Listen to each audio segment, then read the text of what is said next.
Bonjour à tous et bienvenue dans ce nouveau rendez-vous de 6 minutes chrono. Nous recevons aujourd'hui Pascal Demeyrer. Bonjour. Bonjour. Pascal Demeyrer, vous êtes fondateur et directeur général des Journées de l'économie qui se tiennent cette année sur 3 jours, 14, 15, 16 novembre.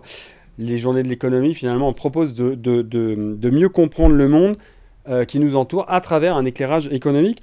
2022, le thème choisi avait été la bifurcation des économies. En gros, il fallait que on était à une ère où il fallait qu'on change nos modes de pensée, nos modes de produire.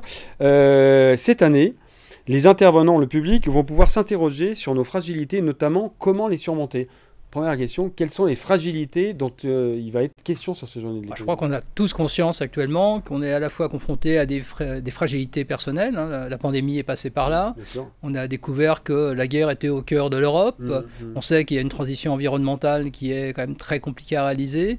On voit qu'à l'échelle mondiale, les tensions géostratégiques font que l'ère de la mondialisation, en tout cas, va prendre un nouveau cap, mais que ça va changer.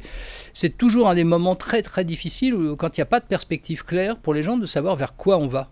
Oui, et là, on se sent fragile. Oui, on se sent fragile. Et quand on se sent fragile, on est plus vulnérable et on avance moins. Alors, c'est même assez redoutable. On est moins créatif aussi. Quand on se sent fragile, il y a une tendance au repli. Là, on a vu que sur un certain nombre de sondages, par exemple, 74% des Français pensent que les autres sont une menace. Donc, les relations sont compliquées. On voit qu'il y a de la colère, du mécontentement. Enfin, sur les sondages, les choses sont assez inquiétantes sur un peu une société qui, justement, est confrontée à des tensions importantes. Et je pense que les fragilités sont un des éléments qui amènent les individus à des comportements, en tout cas, qui sont peu coopératifs. Or, on a besoin, pour aller vers un nouveau sentier, je dirais à la fois de croissance et pro-environnemental, on a besoin d'avoir des citoyens qui sont éclairés et actifs. Éclairés, ça veut dire qu'ils ont une réflexion suffisamment approfondie sur les grandes questions et prêts à s'engager ensemble pour arriver à réaliser des transformations. C'est au niveau local, hein, c'est tout simple. Hein. Quand on regarde les budgets participatifs, par exemple, dans les communes, c'est une manière pour les citoyens de s'impliquer, de même qu'à l'échelle nationale, il y a des conventions citoyennes. C'est le fameux pensée globale, pensée locale, agir global, c'était ça?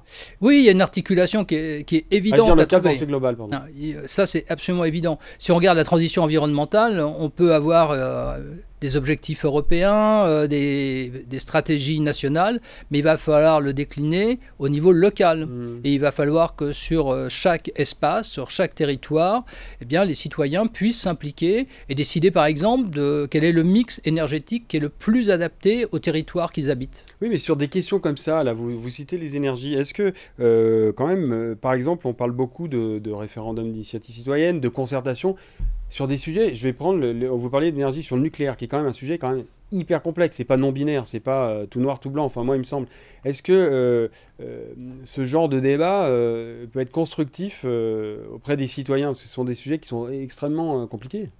Alors ce sont des sujets compliqués, mais si vous prenez la Convention pour le climat, ça aboutit à des propositions qui étaient dans la Convention pour le climat, comme par exemple zéro artificialisation des sols, ou les zones à faible émission. Quand cette convention s'est déroulée, tout le monde a dit « Oh, finalement, ça n'a pas produit grand-chose ». Et puis maintenant, on prend conscience des propositions, quand on veut les mettre en place, on se dit « Mais c'est incroyable, qu'est-ce qu'ils veulent nous faire faire ?» Eh bien, ça serait pareil, hein, sur l'énergie. Je pense que les technologies sur le nucléaire, en plus, ont évolué et que je pense que les citoyens sont prêts à regarder de très très près quel est le mix énergétique qui est souhaitable pour la France pour les 50 années à venir.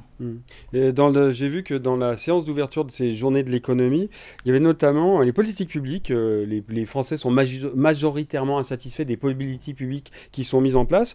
Il y a une évaluation de ces politiques qui doit se développer encore plus. Comment vous expliquez une telle situation ? Alors d'abord, il faut quand même être prudent. Il y a des politiques publiques qui marchent bien. Non, mais bien sûr. Peut-être on est un peu traumatisé par la période réforme des retraites, qui quand même a pesé assez lourd. Enfin, on sait qu'il y a une double défaillance sur les politiques publiques. Entre guillemets, il y a le premier et le dernier kilomètre. Le premier kilomètre, la manière de concevoir une politique publique d'en haut est souvent finalement une stratégie entre experts. qui réfléchissent à un monde qui est relativement abstrait. Et c'est là où les citoyens devraient être davantage présents, parce que je pense qu'il faut d'abord que tout le monde comprenne pourquoi il faut faire cette politique. Et ensuite, le dernier kilomètre, c'est que souvent ceux qui sont le plus concernés ont du mal à être touchés.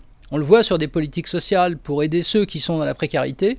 Eh bien, souvent, ces populations n'arrivent pas à être touchées efficacement par les politiques qu'on met en place. Donc, oui, on peut améliorer ces politiques publiques, et puis on peut aussi tirer les leçons de celles qui marchent bien. Non, mais c'est ça, ouais, exactement, exactement. En tout cas, voilà, il y a combien de conférences? Journée de l'économie. On a plus de 70 conférences. Donc, plus de 70 conférences, c'est dans plusieurs lieux, donc c'est les 14, 15 et 16 novembre. Et si vous voulez un peu plus d'informations, notamment sur le programme, vous allez évidemment sur www.lyoncapital.fr. Merci Pascal Lemaire d'avoir accepté notre invitation. À très bientôt. Au revoir.